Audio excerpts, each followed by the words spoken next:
This is WFYI News Now. It's May 19th, and I'm Abriana Herron. On today's show, an exhibit at the Indy Art Center explores cultural identity when faced with resistance. A report on the economic impact of not being able to afford basic expenses. And my conversation with the author of a new book about eviction court in Indianapolis. They're the ones teaching us about what the problems are that are causing our housing crisis. And their situations suggest what the solutions are, too, because it doesn't have to be this way. Those stories coming up. But first, IndyGo is proposing a $1 increase to bus fares. It would bump regular rides from $1.75 to $2.75. The price hike is the first for the transportation agency since 2009 and is needed to offset increased operating costs. IndyGo Access, a service for people with disabilities, would also experience a rate hike. The public will have a chance to weigh in on the move in June. If approved, the changes would happen next year. An exhibit at the Indy Art Center explores cultural identity when faced with resistance. WFYI's Samantha Horton reports 2 local artists from Ukraine and Afghanistan share their perspectives.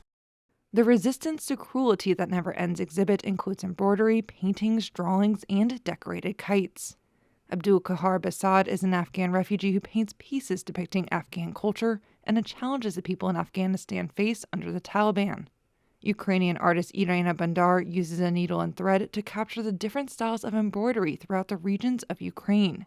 Bandar says she was thrilled to be able to bring 2 countries' perspectives together in one space. We are very different, culturally, but we have so many different things that are similar for us. The narrative of there is somebody else who's constantly telling you that they know better, and they enforce it with severe violence. This is the second year local refugee organization Patchwork Indy has organized the Refugee Art Exhibit. I'm Samantha Horton. The exhibit runs through this Friday. 29% of Hoosiers working in the state's most common jobs struggled to afford basic necessities in 2023. That's according to a new United Way report. Indiana Public Broadcasting's Tamoria Cunningham reports on the potential economic impact of not being able to afford basic expenses.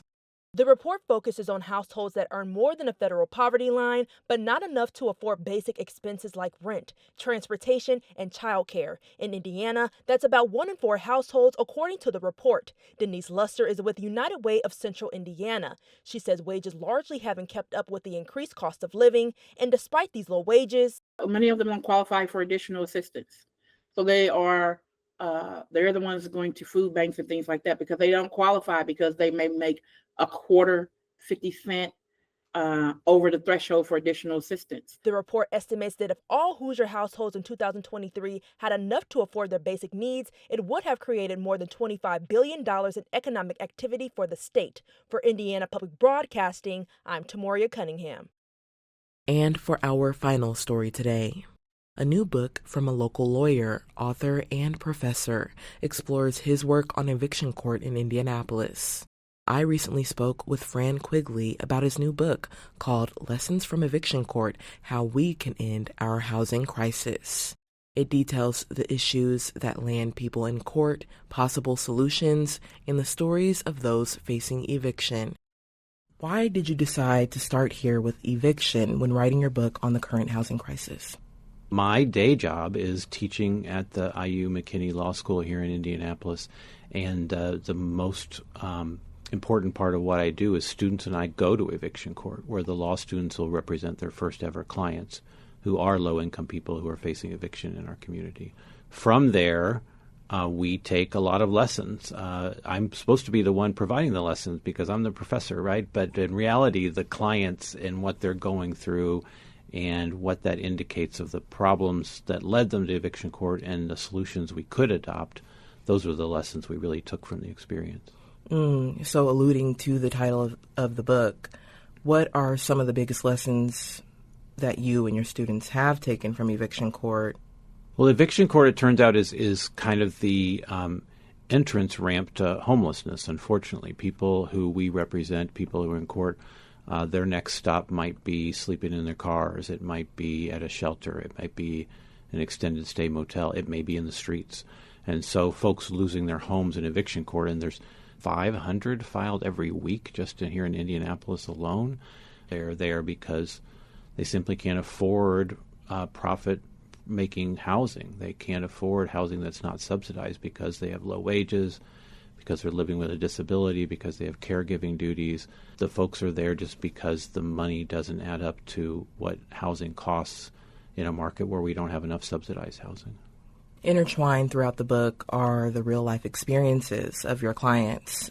Why was it important for you to include their stories into your book? Their stories are what taught me about housing and about what led them there and how we can fix it. So when you do have a client who is working a third shift at a convenience store, you have clients who have a sick kid or a kid living with disabilities and they can't work that much and therefore they don't have enough income. You have clients who are themselves ill or living with a disability and they can't work and therefore their income is a sub-poverty level. They're the ones teaching us about what the problems are that are causing our housing crisis. And their situations suggest what the solutions are, too, because it doesn't have to be this way. So what is the housing first approach that you mentioned in your writing? Housing first really derives from the understanding that the reason people are homeless, the reason people are living as unhoused persons, is almost always because they can't afford housing. But to be honest, who we see in eviction court, that's almost never the kind of quote-unquote chronically homeless that you'll see on the streets. They are usually families. And when they become homeless, they're sleeping in a car. They're sleeping on grandma's floor until grandma gets tired of that and kicks them out. They're sleeping in an extended stay motel until they can't afford that anymore, calling the family shelters, which are full every day, trying to get a spot. The housing first approach just simply treats housing as a human right as opposed to just a profit-making commodity and says the first thing we're going to do for an individual or a family who doesn't have housing is provide them housing first.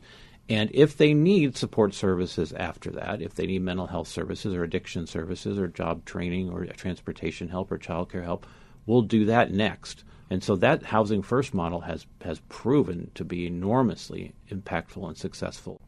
What do you hope readers take away from the book? What I hope readers take away from the book is that it doesn't have to be this way. We do not have to have eviction courts that are teeming full of families who are getting ready to lose their housing.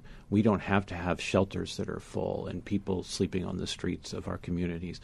We know it doesn't have to be that way because it isn't that way in other communities around the world where they do have enough supportive housing. Well, thank you so much, Fran. Thanks, Abriana. That's all for today's episode of WFYI News Now. Our podcast is produced by Drew Daudelin and Zach Bundy, with support from the news team at WFYI and public media journalists across the state. Our news director is Sarah Neal-Estes. Kendall Antron produced our music, and I'm your host, Abriana Herron.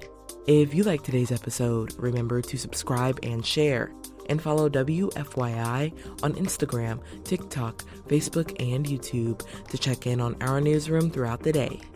Thanks for listening. We'll be back tomorrow.